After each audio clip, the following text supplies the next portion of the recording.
Ya, Assalamualaikum warahmatullahi wabarakatuh dan selamat pagi Tribuners. Senang sekali jumpa lagi bersama saya Kinan Aulia.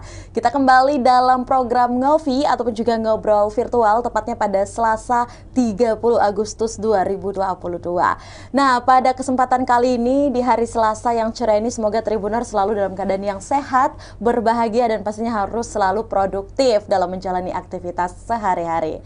Nah, Tribuners, untuk itu hari ini di studio Tribun Timur kita sudah mengundang satu narasumber yang sangat luar biasa. Beliau juga merupakan pelaksana teknis subkoordinator penyelenggara BBPVP Makassar. Kita kenalan dulu, sudah hadir bersama saya Bapak Andi Baso Apriyadi B, SSMSI. Kita sapa dulu Tribuners. Assalamualaikum warahmatullahi wabarakatuh. Selamat pagi. Waalaikumsalam, selamat pagi Mbak Kinan. Iya, selamat pagi Pak Andi. Iya, sama-sama.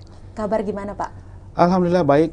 Hari ini luar biasa. Saya juga ucapan terima kasih telah diundang ke Tribun, ya, saling berbagi informasi terkait dengan kegiatan di Balai Besar Pelatihan Vokasi dan Produktivitas Makassar. Baik, artinya nanti kita bakalan sharing Pak ya, banyak hal juga dan mengedukasi Tribuners.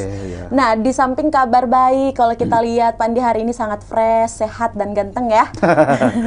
Untuk aktivitas Pak Andi, nah sepertinya sangat padat nih. Apa aja mungkin aktivitas Pak Andi berjalan lancar? Alhamdulillah hari ini berjalan lancar aktivitas harian kita.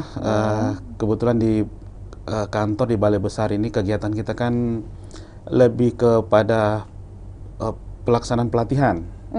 Pelaksanaan pelatihan di mana ya tahun ini kita menyelenggarakan berbagai macam pelatihan vokasi ya yang kita peruntukan buat masyarakat luas, khususnya masyarakat di Makassar, Kota Makassar. Oke, baik. Tapi tahan dulu Pandi, jangan dikasih tahu dulu nih. Siap. Kita simpan-simpan dulu ya untuk jawabannya terkait pelatihan apa saja. Karena Tribuners pada hari ini tepatnya ya kita akan bahas satu tema, yakni pelatihan berbasis kompetensi BBPVP Makassar ataupun juga Bubble Folk yang lebih dikenal ya dengan sebutan gaul mungkin itu Pak ya. Bubble Folk ya. Bubble Folk Makassar. Oke, lebih ringkas dan juga padat. Nah, baik Pak Andi, di samping mungkin aktivitas Anda yang tadi Anda sampaikan memang lebih fokus ke pelatihan-pelatihan, kita mau flashback sedikit sekali sebelum kita memperkenalkan pelatihan yang ada di BBPVP Makassar ini. 2 tahun kemarin kan kita mengalami masa pandemi Pak Andi ya.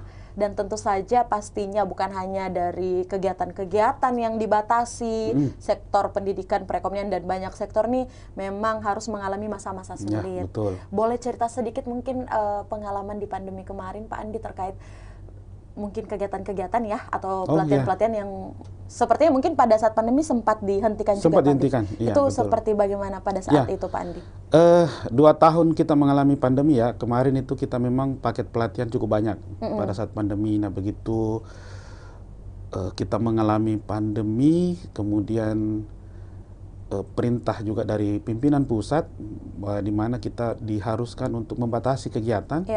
Nah, kegiatan-kegiatan yang sementara berjalan itu akhirnya kita hentikan untuk sementara waktu sambil menunggu perintah atau sambil menunggu perkembangan terkait dengan pandemi. Nah, 2 tahun ini kita memang ada kegiatan yang kita hentikan, khususnya di Balai Besar. Itu sempat dihentikan cukup lama. Jadi hampir tidak ada kegiatan, praktis tidak ada kegiatan selama pandemi berlangsung. Begitu juga di binaan kita. Kebetulan binaan kita itu ada 4 provinsi. Seperti apa aja nih, Sulawesi Tengah, Gorontalo, Sulawesi Barat, dan Sulawesi Selatan sendiri. Nah, ketika ada pandemi itu hampir semua kegiatan baik itu di BLK maupun di binaan itu dihentikan. Dengan 4 provinsi ini. Jadi itu kurang lebih ada 24 BLK binaan. Nah, praktis ini cukup mempengaruhi juga kinerja balai latihan kerja kami. Karena praktis kegiatan itu hampir tidak ada, dihentikan sama sekali. Jadi Pak Andi dan tim pada saat itu galau juga ya? Sedih juga. Galau juga, sedih. Menunggu ketidakpastian kapan pandemi ini akan berakhir. Dan sampai sekarang kan belum ada kepastian pandemi akan berakhir. Tapi alhamdulillah ada perkembangan sehingga kegiatan itu lambat laun mulai kita laksanakan kembali. Sedikit demi sedikit. Nah, metode yang kita lakukan pada 7 2 tahun kemarin, walaupun pelatihan secara offline dihentikan, itu tidak apa namanya berarti tidak memberhentikan, tetap berjalan? tidak menghentikan kami untuk tetap melakukan pelatihan. Nah, kita menggunakan metode selamat kan pada saat itu kan metode yang kita gunakan metode online kan. Iya. Jadi begitu ada aplikasi Zoom meeting atau aplikasi sistem learning management system kita gunakan seperti Google Classroom dan sebagainya, itu cukup membantu. Cukup membantu pelaksanaan pelatihan melalui metode online.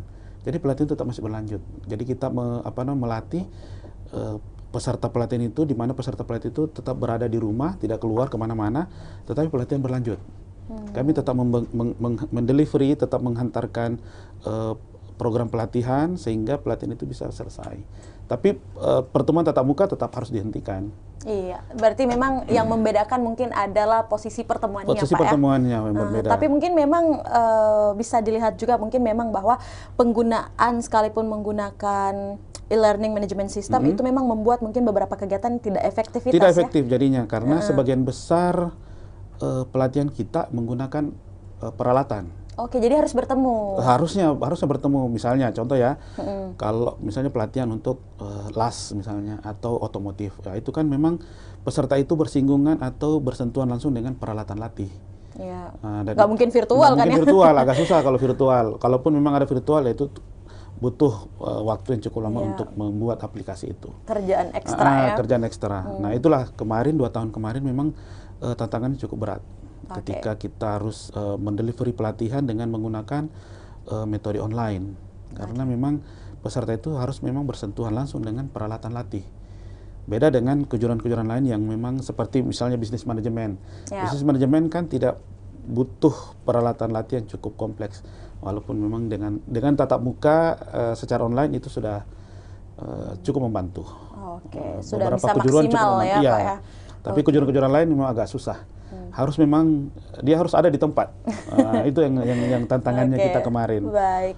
Nah, artinya mungkin saat ini menjadi angin segar dan kabar baik nih, karena sudah hadir juga kebijakan pemerintah sekalipun tetap memperhatikan protokol kesehatan, tapi sebagian besar aktivitas sudah bisa secara tatap muka. Ya, betul. Nah, baik. Pertanyaannya, Pak, mengawali obrolan kita juga seputar pandemi di 2 tahun kemarin, boleh dijelaskan nih kepada Tribuners akhirnya dengan di 2022 ini dibukanya kembali kebijakan pemerintah, apa sih mungkin pelatihan berbasis kompetensi ini yang sekarang ini mungkin di tahun 2022 ini yang kembali membaik dan bangkit dari pandemi kemarin. Dijelaskan dulu sedikit mungkin profil dari pelatihan yang dimaksud ini, Pak Andi, silakan. Pelatihan berbasis kompetensi kalau menurut Permenaker Trans 08 tahun 2014 bahwa pelatihan ini lebih mengacu kepada peningkatan atau memicu keterampilan seorang individu. Jadi ada 3 aspek yang menjadi dasar pelatihan berbasis kompetensi. Yang pertama adalah aspek pengetahuan. Baik. Jadi di mana peserta ini digali atau diajarkan pengetahuan terkait suatu bidang tertentu ya. Terus yang kedua adalah keterampilan. Jadi kita mengajarkan keterampilan kepada peserta pelatihan supaya mereka mahir menggunakan alat kerja yang mendukung jabatannya. Terus yang ketiga adalah attitude atau sikap kerja. Jadi 3 dimensi ini yang akan kita yang menjadi dasar kenapa pelatihan itu disebut pelatihan berbasis kompetensi. Karena orang yang dikatakan kompeten adalah orang yang bisa memadukan 3 elemen ini. Jadi elemen keterampilan, pengetahuan, sama sikap. Attitude, Pak ya. Attitude. Kalau 3 ini dia bisa satukan, orang itu dinyatakan kompeten. Makanya kenapa pelatihan itu disebut pelatihan berbasis kompetensi karena mengarah kepada kompetensi seseorang dalam suatu jabatan tertentu atau dalam satu pekerjaan tertentu. Gitu. Makanya hadir 3 dasar ini ya. Makanya 3 komponen inilah yang akan kita yang kita mau gali dari potensi peserta ini. Kita gali, kita ajarkan sesuai dengan bidang pekerjaan atau pekerjaan tertentu. Nah, itu yang kita sebut pelatihan berbasis kompetensi. Oke, jadi ilmunya dapat, pendidikannya dapat, terus juga attitude dalam Attitude-nya bekerja juga dapat tetap dalam bekerja. di Iya. nomor satukan juga Nomor Pak satu, ya, betul. diperlihatkan juga. Nah, Baik. di samping pelatihan ini sendiri Pak Andi, kalau untuk program-program yang disiapkan dari pelatihan berbasis kompetensi ini di BPPVP Makassar khususnya ada apa aja sampai sekarang Pak? Wah, program itu kita banyak sekali, program Oke. pelatihan kita banyak. Semuanya boleh disebutkan Pak? Kalau saya sebutkan satu-satu, Bisa sampai besok Pak ya? bisa sampai besok. Beberapa aja mungkin Pak. Iya. Sebelumnya saya sebut di BLK itu kita ada 12 kejuruan. Wow. 12 kejuruan yang saya Baik. sebutkan ya. Yang Ya. pertama itu bisnis manajemen. Di bisnis manajemen itu ada beberapa program pelatihan. Oke. Salah satunya beberapa di antaranya adalah sekretaris junior, kemudian pelayanan pelanggan, kemudian pengelola administrasi perkantoran. Itu program-program pelatihan yang masyarakat bisa pilih. Mau yang mana Mau ya? yang mana? Mau ambil sekretaris junior. Jadi sekretaris junior adalah mereka nanti adik-adik peserta ini diajarkan bagaimana sih menjadi sekretaris, diajarkan pengetahuan atau keterampilan menjadi sekretaris yang baik atau menjadi sekretaris yang profesional. Oke. Terus kejuruan yang berikutnya adalah otomotif. Kejuruan otomotif. Yang cinta otomotif Yang cocok cinta ya? otomotif cocok. Yang kalau mau masuk atau bergelut di bidang otomotif cocok untuk bidang ini. Program pelatihannya adalah salah satunya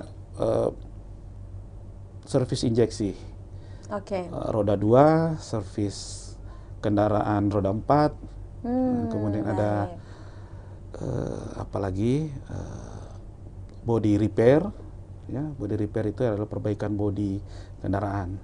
Kemudian ada servis kendaraan ringan. Itu Oke, ada untuk program-program. otomotif Pak ya? Untuk otomotif. Berarti itu bisa ke mobil, bisa ke bisa motor mobil, juga. bisa roda 2 atau roda 4. Silakan nanti masyarakat kalau tertarik atau berminat menggeluti bidang ini, nanti boleh.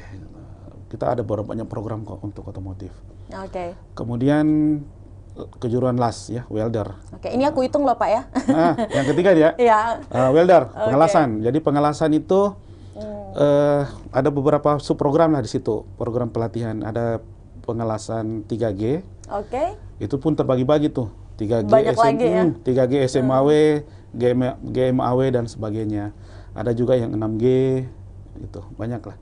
Nah, Untuk yang di keempat pengelasan. nih, Pak. Ini yang pengelasan buat mereka yang tertarik untuk bekerja di Oke. dunia dunia di industri ini ya, industri logam. Oh, Industri baik. logam. Sebagai informasi, binaan kami di BLK Morowali ya. BLK Morowali itu hampir 100% peserta pelatihan kejuruan las itu terserap. Terserapnya di mana? Terserap di perusahaan Cina yang besar ini, di PT IMIP Oke. di Morowali. Nah, itu kebutuhan atau pasar kerjanya cukup banyak. Untuk pengelasan Untuk ya? pengelasan cukup banyak. Jadi makanya buat teman-teman yang mau bekerja di PT IMIP, las paling cocok. Jurusan las paling cocok. Oke. Udah Atau langsung ya? Pasti langsung bekerja di sana. Oke, baik. Nah, kejuruan selanjutnya mungkin Yang ada apa keempat, lagi? manufaktur. Kejuruan manufaktur juga lebih ke industri logam juga. Oh, sama Pak ya? Manufaktur. Manufaktur ini program-programnya ada yang CNC, ya, pengoperasian mesin bubut, pengoperasian mesin bubut freeze. Nah, itu beberapa program itu. Itu juga bidang pekerjaannya lebih banyak ke bidang industri logam. Oke. Nah, manufaktur. Nah, terus kita pindah ke kejuruan listrik. Oke. Di kejuruan listrik ini ada program bangunan sederhana, instalasi listrik bangunan sederhana. Baik. Kemudian instalasi listrik untuk industri. Kemudian kontrol mobile listrik, itu ada beberapa. Untuk di listrik Pak Untuk ya? di listrik saja ada beberapa programnya itu ya. Kemudian kita pindah ke kejuruan elektronika. Oke. Elektronika itu ada program teknisi telepon seluler, kemudian ada audio video. Jadi buat adik-adik atau calon peserta yang tertarik untuk bergelut di bidang elektronik, ya bolehlah bergabung di situ atau bisa Terbuka ya, secara luas. Kemudian ada kejuruan pendingin. Nah, Oke. saat ini menjadi Namanya unik Pak ya, pendingin. kejuruan pendingin ini dia lebih ke eh, servis AC gitu ya, servis AC, kemudian cooler ya, pendingin, lemari pendingin. Kemudian di situ banyak kami punya program. Nah, tahun ini kita ada program durasi panjang, itu selama 1 tahun untuk level 4 teknisi AC. Teknisi AC itu berarti masuk di pendingin? Ya, masuk pendingin. Jadi peserta ini akan mempelajari hal-hal terkait dengan teknologi pendingin ya, seperti AC, baik itu rumah tangga ataupun industri. Baik. Industri. Jadi nanti mereka bisa bekerja atau mereka nanti bisa membuka lapangan usaha sendiri atau bekerja di usaha atau di industri besar seperti perhotelan atau pabrik. Karena mereka diajarkan skill untuk pengenalan teknologi pendingin yang lebih kompleks lagi. Jadi bukan sekedar membersihkan AC, bukan. memperbaiki. Dia sudah lebih ke pengoperasian teknologi ini gitu. Oke, luar biasa ya. Oke Pak, apa lagi nih? Kemudian kita ada kejuruan bangunan. Kejuruan bangunan ini itu kita ada program kegiatan atau program pelatihannya adalah surveyor. Baik. Kemudian ada juga penggambaran atau gambar arsitektur. Kemudian ada teknisi atau teknisi bangunan sederhana seperti rumah ya, itu yang kita latihkan untuk kejuruan bangunan. Ada juga perkayuan di situ, perkayuan. Kemudian masuk ke kejuruan garmen. Kejuruan garmen itu adalah kejuruan yang banyak digeluti oleh ibu-ibu nih, atau remaja putri, yang menjahit, yang suka hobi menjahit. Itu boleh di situ. Nah, di situ program pelatihan yang kita latih itu ada penjahitan pakaian dengan mesin, kemudian ada membatik. Wow. Membatik ini bukan lebih ke tradisional. Membatik itu batik bukan membatik yang di Jawa, tapi lebih ke batik yang tulis ya. Batik tulis yang lebih berciri khas, bernuansa lokal, Bugis Makassar gitu ya. Kita lebih fokus ke situ. Brand lokal gitu. Baik. Itu sementara ini program baru. Berarti ini belum lama. Baru kita buka tahun ini. Program baru sini. Mudah-mudahan program ini bisa berjalan seterusnya, bisa sukses gitu. Kita sih baru uji coba juga program ini. Tapi peminatnya sejauh ini? Peminatnya sejauh ini alhamdulillah cukup. Mudah-mudahan ke depan kalau kita branding terus, mudah-mudahan peminatnya cukup banyak. Ya, bisa lebih banyak. Bisa lebih banyak. Karena untuk menarik minat orang sih untuk keterampilan membatik ya sebenarnya tantangan juga. Susah-susah gampang mungkin Pak ya. Gampang sih karena beda dengan beda dengan yang di Jawa barangkali karena udah jadi habit mungkin. Batik itu sudah menjadi satu kearifan lokal di sana gitu. Betul. Kalau kata di Makassar sih masih kurang ya. Nyari orang-orang yang sukain dulu kali Pak ya. Cari orang yang suka ngegambar. Iya, betul. Kemudian desain fashion ada juga kita punya buka program pelatihan desain fashion. Itu harapannya nanti ke depan ya bukan hanya menjahit tapi kemampuan peserta itu untuk bisa mendesain. Bisa mendesain pakaian atau mendesain teknologi khususnya pakaian-pakaian baru gitu ya. Kemudian di kejuruan kecantikan. Ini kayaknya Kinan cocok nih di sini. Itu cocok tuh. Itu kejuruan kecantikan juga menjadi minat ibu-ibu atau remaja putri yang suka akan keterampilan. Iya, makeup. Nah, di kejuruan kecantikan ini kita ada program pelatihan tata rias kecantikan, kemudian tata rias rambut. Kemudian yang baru kita buka sekarang ini tahun ini. Ada lagi, Pak? Barber. Wow, jadi buat cowok-cowok ya. Buat cowok-cowok yang mau yang mau buka atau mau mendapatkan keterampilan mencukur, itu bisa kita baru ternyata buka. Aku baru sadar nih Pak Andi. Kita ini dulu. Mencukur ini ternyata butuh skill juga ya. Butuh skill juga. Ternyata butuh keterampilan juga. Nggak asal, maksudnya kadang kan ada orang punya yang asal keterampilan cukur asal gunting, maksudnya autodidak gitu ya. Iya, betul. Ternyata memang ada sekolahnya. Luar biasa. Iya, ada pelatihannya juga. Dan mungkin orang-orang yang kerja di barber itu juga bersertifikat Pak ya? Iya, pastinya bersertifikat. Nah, ini tahun ini kita baru buka pelatihan barber. Nah, itu kita kerjasama mungkin dengan industri barber yang ada di, saya juga lupa namanya industrinya, tapi kemarin saya sudah sempat ketemu sama mereka, kerjasama pelatihan. Jadi mereka yang akan kita minta untuk mengajar. Oh, sebagai instruktur. Sebagai instruktur, sebagai outsourcing. Kita minta mereka mengajar, sekaligus juga mengajar instruktur kita supaya mereka mendapatkan ini juga ilmu atau tambahan Luar biasa. terkait ilmu cukur ini, ilmu berber. Jadi Karena kalau kan di rumah beda udah tuh. bisa belajar sendiri, Pak. Tapi karena memang kemarin saya tanya-tanya, memang agak beda tuh keterampilan mencukur Yang belajar. mencukur yang berber itu dengan yang Cukur salon biasa. itu.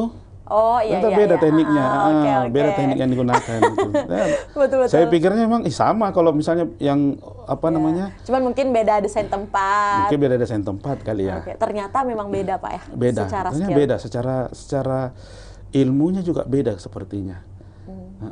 Gitu. Luar biasa. Apalagi nih, Pak?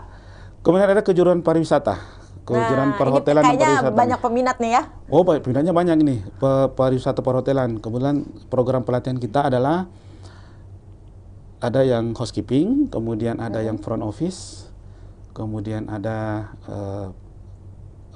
restoran, ya. Oh, oke, Ada berbagai beberapa, juga ya. ya. Kemudian ada juga barista yang kita buka. Barista ini sudah tahun kedua nih kita buka nih kejuruan barista.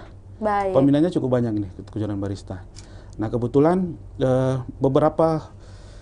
hampir semua program ini ada banyak peminat dan minta dikerjasamakan.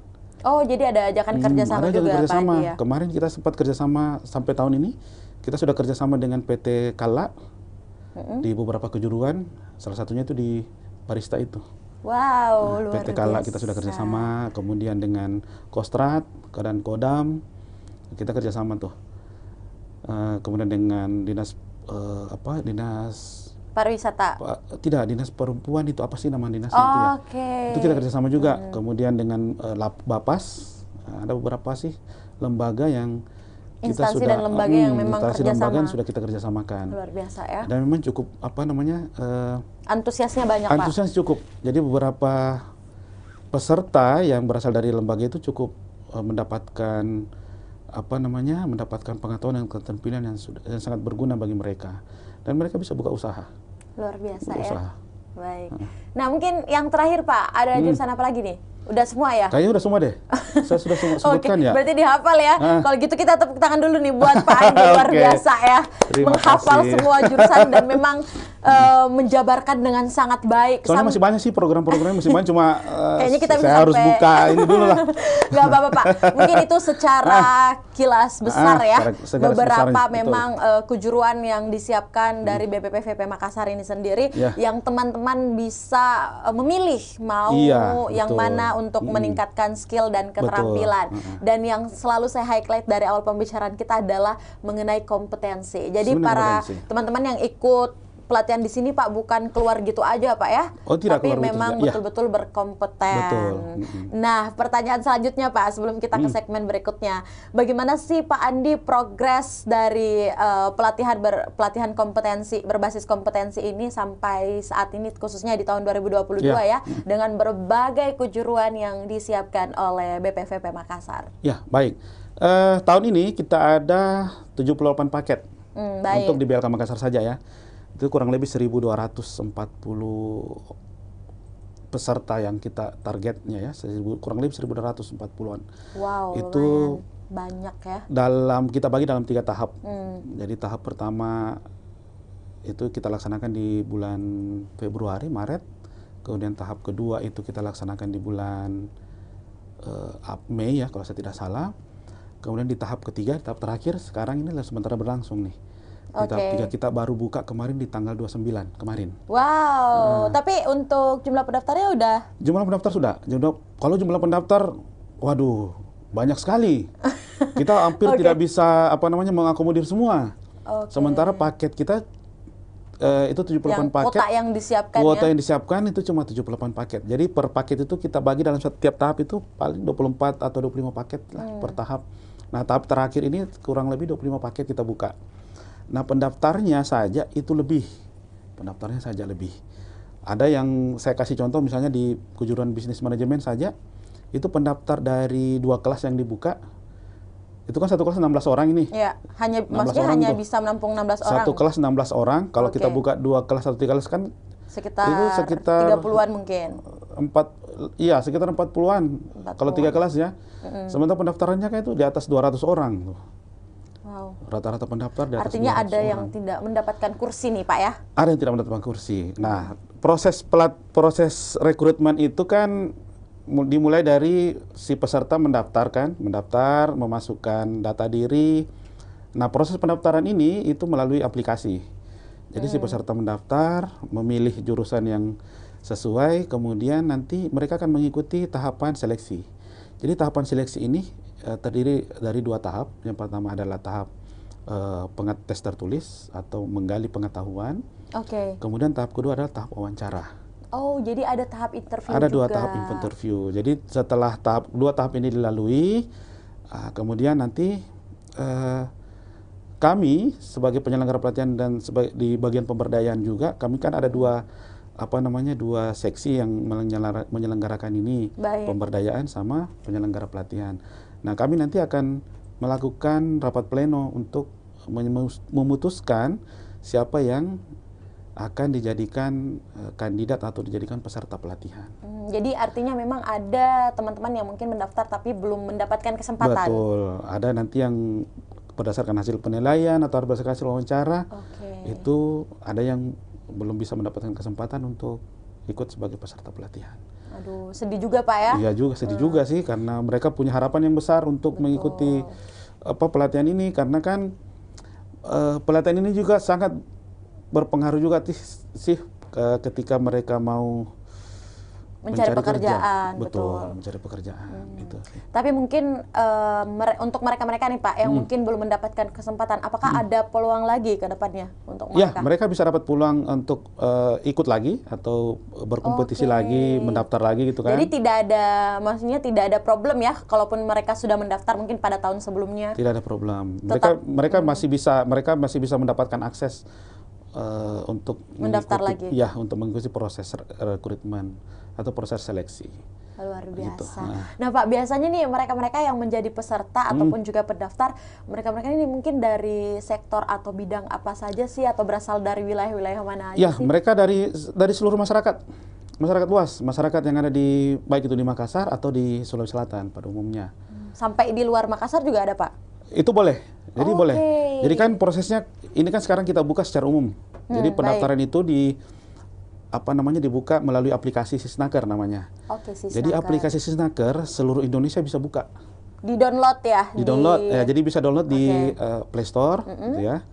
Nah, nanti tinggal peserta atau masyarakat ini bisa membuat akun dulu, Nanti setelah membuat akun, nanti di situ banyak pilihan tuh. Banyak pilihan pelatihan yang ditawarkan. Oke, mau yang mana nih? Mau yang mana? Baik itu di Makassar, baik itu di Pulau Jawa, di Pulau Kalimantan, di seluruh Indonesia, di mana BLK itu berada. Luar biasa ya. Mau misalnya nih, ya. Mbak Kinan nih, tertarik misalnya buka aplikasi nih Sisnaker ya kan? Betul. Download dulu kan? Download dulu kan. Kemudian dan siapin kuota pasti Pak ya? Oh boleh, tentu. Setelah itu Mbak Kinan buka nih tawaran pelatihan nih banyak nih di semua Aku mau BLK. yang kecantikan nih Pak. Kecantikan, misalnya buka kecantikan di BLK Semarang misalnya, di Balai Besar Semarang, kecantikan. Mbak Kinan tertarik, saya mau di Semarang nih pelatihan. Daftar aja di situ, buka di Semarang, BLK Semarang, pilih programnya, daftar. Luar biasa ya. Aku bisa tepuk tangan dulu buat Bapak. Boleh. Baik, kalau mau di Makassar boleh juga, kalau mau di Makassar silakan. Lebih dekat lagi Pak ya, karena jadi kantornya di dekat Taman Pahlawan ya. Jadi teman-teman buat yang mau tahu informasinya bisa download Sisnaker di Play Store. Download aja, buat akun dulu Pak ya. Akun dulu. Kemudian silakan pilih mau meningkatkan skill yang mana. Nah Pak, ya ada apa lagi mungkin Pak? Nah, saya tambahkan nih, boleh, kalau boleh, misalnya butuh informasi lebih lanjut, boleh datang di BLK Makassar langsung ke kios 3-in-1 atau kios siap kerja. Wow. Nah, di situ informasi pendaftaran akan diberikan sama tim kami, akan diberikan informasinya, akan dijelaskan bagaimana sih caranya untuk mendapatkan akun atau bagaimana caranya mendaftar di Sisnaker. Boleh langsung dapat informasi dari situ. Oke. Nah, tadi kita udah dijelasin nih Tribuners terkait pendaftaran ataupun juga sistem pendaftaran. Yang jadi pertanyaannya, apakah ini ada biaya registrasi atau seperti apa Pak Andi? Tapi tahan dulu Pak Andi. Kita akan break dulu, selesai jeda berikut kita akan mendengarkan bagaimana juga prosesi registrasi dan bagaimana untuk masalah biaya pendaftaran. Jadi jangan kemana-mana Tribuners, kita masih bersama Pak Andi BPPP Makassar seusai jeda berikut.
Ya, baik Tribuners, senang sekali jumpa lagi bersama saya Kinan Aulia. Kita kembali dalam ngobrol virtual di segmen kedua. Masih bersama Bapak Andi Baso dan tentu saja sebagai pelaksana teknis subkoordinator penyelenggara BPVP Makassar. Tadi di segmen awal Tribuners kita udah ngobrol banyak tentang apa-apa saja program-program yang disiapkan serta berbagai kejuruan dengan berbagai kelebihan yang disiapkan juga dari kejuruan-kejuruan tersebut yang sudah disiapkan di BPVP Makassar. Untuk itu tadi sebelum kita break ya, kita udah nitipin satu pertanyaan yang wajib Pak Andi jawab ya, biar Tribuners tidak penasaran lagi dan tidak menghayal-menghayal lagi nih. Sebenarnya menjadi bagian dari keluarga besar BPVP Makassar nih butuh biaya berapa sih, atau harus bayar berapa, ngeluarin budget berapa?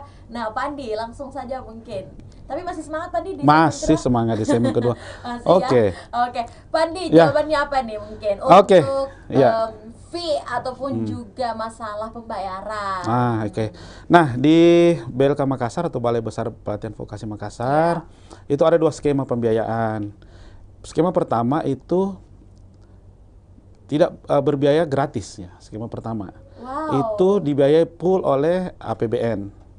Jadi bagi peserta yang ingin mendaftar melalui program APBN ini itu tinggal mendaftar saja. Buat akun tinggal mendaftar di Sisnaker, tinggal mendaftar, ikut proses sertifikasi, proses rekrutmennya, dinyatakan lulus, sudah ikut pelatihan. Tidak ada biaya sedikit pun dipungut dari masyarakat. Malah mendapatkan banyak fasilitas seperti fasilitas akses menggunakan peralatan, kemudian mendapatkan perlengkapan, mendapatkan baju, kemudian kita berikan fasilitas makan siang selama pelatihan berlangsung. Ya Allah, enak banget Pak ya. Enak banget. Udah gratis, gratis, makan gratis. Nah, betul. Ya, emang yang kayaknya gratis tis itu. Iya, betul. Peminatnya banyak. Ya, betul, peminatnya banyak. Sampai yang gratis. Ada yang tidak mendapatkan juga. Nah, itu dia. Nah, untuk sesi selanjutnya mungkin selain yang berbayar. Ya, yang untuk skema kedua itu kita kenal dengan PNBP. Ya, pendapatan negara bukan pajak. Jadi ini adalah pelatihan yang berbiaya mandiri. Jadi buat masyarakat yang mau menggunakan biaya ini itu bisa melalui kerjasama atau bisa langsung mandiri. Jadi dia adalah pelatihan yang berbayar. Jadi pelatihan ini masyarakat memilih pelatihan kemudian akan membayar sejumlah biaya sesuai dengan peraturan perundang-undangan. Jadi kami juga diatur oleh peraturan perundang-undangan terkait dengan penerimaan negara bukan pajak. Di situ di aturan itu ada tarif pelatihan. Jadi tarif pelatihan sesuai dengan program pelatihan, kemudian jumlah jam pelatihan dan jumlah tarifnya. Jadi masyarakat yang mau menggunakan skema ini itu tinggal tinggal datang ke kios siap kerja, kemudian mengajukan aplikasi. Nah, nanti akan diberikan penjelasan mau mengikuti pelatihan apa, kemudian berapa lama pelatihan yang mau diikuti, kemudian akan dijelaskan sekian tarif yang harus dibayarkan oleh peserta. Jadi sangat memudahkan ya. Sangat memudahkan. Sisa teman-teman pilih Pak Andi dipilih. Mau skema yang mandiri ataupun juga yang dibayarkan oleh negara.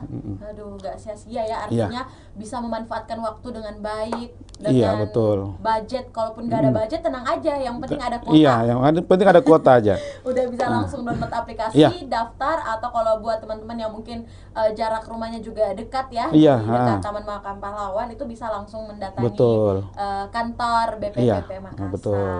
Baik. Nah, Pak Andi, ada pertanyaan yang menarik juga nih. Untuk segala fasilitas yang disiapkan BPVP Makassar buat teman-teman yang mungkin ikut skema mandiri maupun juga yang dibayarkan oleh APBN, kira-kira Pak Andi, teman-teman ini bakal dapat benefit apa aja sih setelah mengikuti pelatihan? Benefit ya. Ya, benefit yang diperoleh oleh para peserta pelatihan itu banyak ya.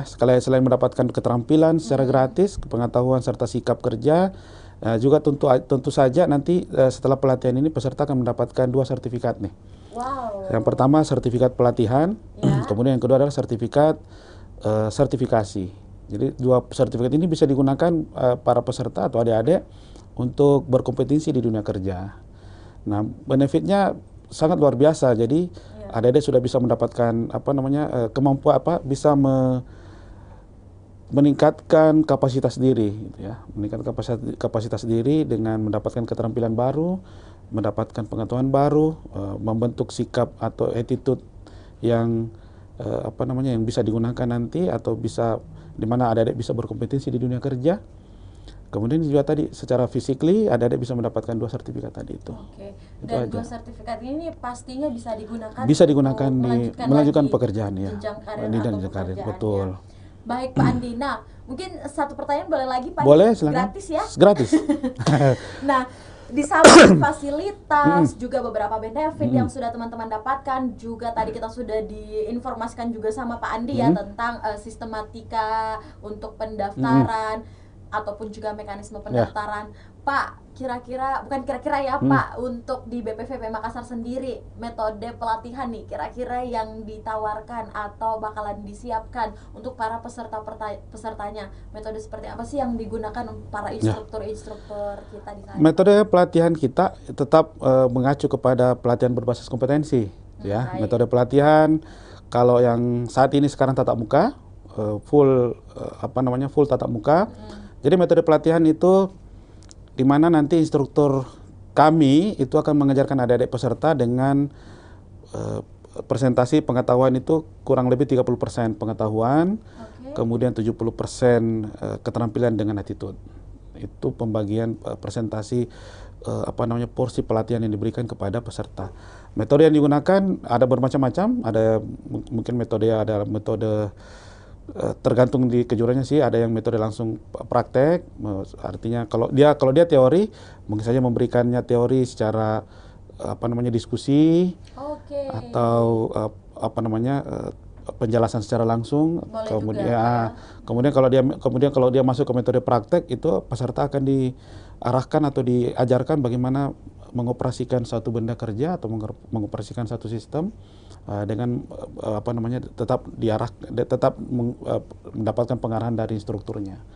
Jadi itu metode yang kami gunakan ya. Metode pengajaran ya, sangat komplit. Jadi diajarkan pengetahuan, keterampilan sama attitude. Karena itu harus elemen dasarnya. Elemen itu harus ketemu semua. Itu baru bisa dinyatakan kompeten peserta kami. Kalau tidak menggunakan metode itu, saya yakin mereka tidak akan kompeten. Tidak akan komplit. Gitu. Pak, saya sampai nggak bisa berkata-kata lagi dengan 12 jurusan dan 12 masih jurusan. ada lagi dalam jurusan ini disiapkan lagi bidang-bidang tertentu. Jadi artinya memang BPVP ini hadir dengan berbagai fasilitas yang disiapkan untuk meningkatkan juga kinerja dari para masyarakat yang mungkin belum bekerja ataupun yang sudah bekerja tapi ingin mendapatkan pengakuan atau sertifikasi. Udah nggak usah pakai mikir, kalau nggak ada biaya atau terbatas dalam segi ekonomi, ada paket ataupun juga ada skema gratis. Tapi buat teman-teman yang mungkin lagi kebanyakan uang, boleh juga Pak ya. Boleh juga menggunakan skema mandiri. Iya, itu bimbingannya juga secara langsung, luar biasa. Metodenya sama. Metodenya sama juga. Pemberian sama, fasilitas yang diberikan juga sama. Sama semua. Sisa teman-teman mau pilih yang mana gitu betul. Ya. Oke, kalau gitu kita berikan dulu plus yang sangat meriah buat Bapak Andi Baso. Wow. Terima kasih. Terima kasih banyak Pak Andi. Sama-sama. Nah, tapi yang terakhir mungkin Pak Andi, apa sih untuk info terkait untuk pendaftaran atau pembukaan pendaftaran yang disiapkan ya untuk BPVP Makassar, teman-teman Tribuners nih biasanya atau bisanya mengakses melalui media sosial, atau buat teman-teman yang ingin follow bisa akses kemana mungkin Pak Andi? Ya, untuk informasi ada beberapa. Yang pertama, adik-adik atau peserta atau masyarakat bisa datang langsung ke kantor kami melalui kios Siap Kerja. Nanti di sana adik-adik atau para masyarakat akan diarahkan atau dibimbing oleh tim kami terkait dengan seluruh informasi terkait pelatihan. Terus yang kedua, adik-adik bisa kunjungi Instagram BPVP Makassar. Di situ segala informasi atau segala terkait dengan pelatihan, terkait dengan aktivitas kegiatan di BPVP Makassar itu ada semua di situ. Oke, jangan lupa di-follow. Nanti Jangan ada lupa giveaway di-follow. ya. Giveaway-nya itu tentang info pendaftaran Iya. seputar BPVP Makassar. Oh iya, betul. Iya, baik. Jadi buat teman-teman jangan sampai ketinggalan Pak Andi ya. Ya. Karena di Instagram khususnya di sosial media BPVP_Makassar, teman-teman langsung follow dan dapatkan informasi terkait pendaftaran, registrasi ataupun mungkin kegiatan-kegiatan Pak Andi ya. Kegiatan-kegiatan Ya, kami ya, selalu Pak. menjadi uploadan pertama Ya. nih di sosial media Instagram BPVP_Makassar. Ya, Baik, terima kasih banyak Pandi yang Sama-sama, Mbak Kinang, saya juga ucapkan terima kasih. Ya. Saya kayaknya dari tadi terakhir mulu Pandi. Oh iya betul. Senang saya bertemu Ya. Anda. Pak Andi, yang terakhir mungkin apa harapan Anda sebagai closing statement? Ini asli terakhir. Apa harapan Anda terhadap BPVP Makassar ataupun juga seluruh peserta BPVP Makassar dan juga pesan-pesannya kepada teman-teman Ya, semua baik. Tribuners khususnya? Ya. Silakan Pak Andi. Ya, harapan saya pribadi terhadap Balai Besar Pelatihan Vokasi dan Produktivitas Makassar bisa menjadi lembaga yang luar biasa, menjadi lembaga yang besar, yang memiliki peran yang strategis terhadap penciptaan sumber daya manusia di Kota Makassar pada khususnya, di Provinsi Sulawesi Selatan dan wilayah timur pada umumnya. Dia menjadi leader pengembangan vokasi dan produktivitas di wilayah timur Indonesia. Kepada para peserta yang sementara ini mengikuti pelatihan berbasis kompetensi atau yang telah mengikuti pelatihan berbasis kompetensi di BLK Makassar, tetap menjaga kompetensi, meraih semua ilmu yang telah diberikan kepada para instruktur, dan ini akan bermanfaat di masa depan, di kehidupan adik-adik peserta yang setelah mengikuti pelatihan dan yang sedang mengikuti pelatihan. Luar biasa Pak Andi ya. Ya. Ini kayaknya kalau udah pada nobar di YouTube Pak udah pada tepuk tangan. Iya nih. Luar biasa Bapak Andi. Siap. Oke. Dan semoga segala pesan-pesan yang disampaikan Pak Andi ini teman-teman juga bisa jalankan dengan baik dan tetap semangat ya dalam menjalani pelatihannya. Iya, betul. Baik, terima kasih banyak buat Bapak Andi Baswapri. Sama-sama, saya juga terima kasih. MSI Ya. selaku pelaksana teknis subkoordinator penyelenggara BPVP Makassar atas kehadirannya dan juga berbagi ilmu pada semua Tribuners yang khususnya hari ini. Semoga Pak Andi sehat selalu. Amin. Dan Terima BPVP kasih Makassar telah diundang. selalu Ya. sukses dan Siap. selalu menjadi lembaga yang memberikan skill terbaik terhadap banyak orang. Amin, amin, Sehingga amin. membuat lapangan Ya. kerja makin luas. Amin. Semoga sukses. Sampai bertemu lagi Pak Andi. Terima Sama-sama kasih Bu banyak. Kinan, Mbak Kinan, terima kasih sudah diundang oleh Tribun. Ya, semoga Tribun sukses Amin, amin. ya menjadi Rabbal menjadi leader media di Kota Makassar Amin dan ya Sulawesi Rabbal Selatan. Alamin. Terima kasih banyak Pak Andi. Sama-sama. Baik Tribuners, itulah obrolan kita yang sangat menarik sekali bersama BPVP Makassar. Pada kesempatan ini langsung diwakili oleh Bapak Andi Baso Apriyadi SSMSI selaku pelaksana teknis sub koordinator penyelenggara BPVP Makassar. Terima kasih kami ucapkan kepada narasumber dan terima kasih juga kepada BPVP Makassar. Jangan lupa follow teman-teman untuk Instagram BPVP_Makassar untuk mendapatkan info terkait segala kegiatan pendaftaran dan juga mekanisme registrasi yang ada di pelatihan BPVP Makassar. Saya Kinan Aulia mewakili kru dan narasumber yang bekerja pamit. Sampai bertemu lagi di program Ngopi selanjutnya dengan narasumber dan tema yang selalu menarik. Wassalamualaikum warahmatullahi wabarakatuh dan selamat Waalaikumsalam warahmatullahi wabarakatuh. Selamat pagi.